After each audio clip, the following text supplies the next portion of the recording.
Ce mercredi 4 février, Jean-Luc Reichmann était aux commandes d'un nouveau numéro des 12 coups de midi, sur TF1. En plateau, l'animateur a voulu appeler son ami Hugo Frey, mais c'est sa femme Muriel qui a décroché le téléphone.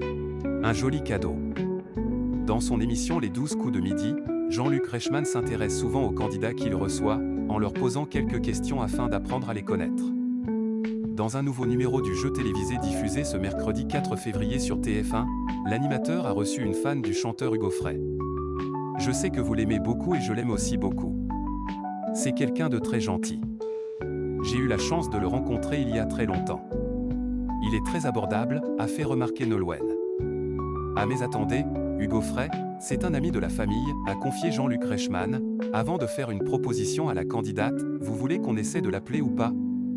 Je vais essayer de l'appeler, mais je ne vous promets strictement rien. » L'animateur de TF1 s'est alors muni de son téléphone pour passer un coup de fil à l'artiste de 96 ans. Sans réponse de sa part, il a alors tenté de le joindre, via le numéro de son épouse Muriel. Comme l'avait prédit Jean-Luc Reichmann, celle-ci n'a pas tardé à répondre « Tu viens de nous appeler ?» a-t-elle fait remarquer, un brin surprise. « Oui, je viens d'appeler Hugues. Je suis en direct sur un plateau de télé », a expliqué le présentateur des 12 coups de midi, avant de se faire interrompre par Hugo Frey en personne. « C'était le temps de récupérer mon téléphone, je le cherchais partout et quand j'ai vu que c'était toi, j'étais désespéré de l'avoir raté », a confié l'interprète de Santiano. Le chanteur a ensuite accepté de faire un beau cadeau à son admiratrice présente sur le plateau de l'émission en lui chantant a cappella le petit âne gris.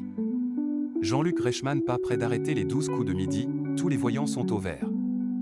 Après plus de 15 ans d'antenne, Jean-Luc Reichmann garde une complicité intacte avec les candidats et téléspectateurs.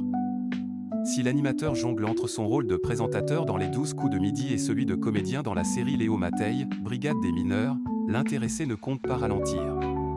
En 2024, dans les pages de Télémagazine, il assurait que sa collaboration avec TF1 était plus solide que jamais.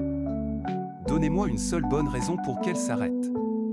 Pour le moment, tous les voyants sont au vert », affirmait, confiant, celui qui reste un pilier pour les téléspectateurs de la Une.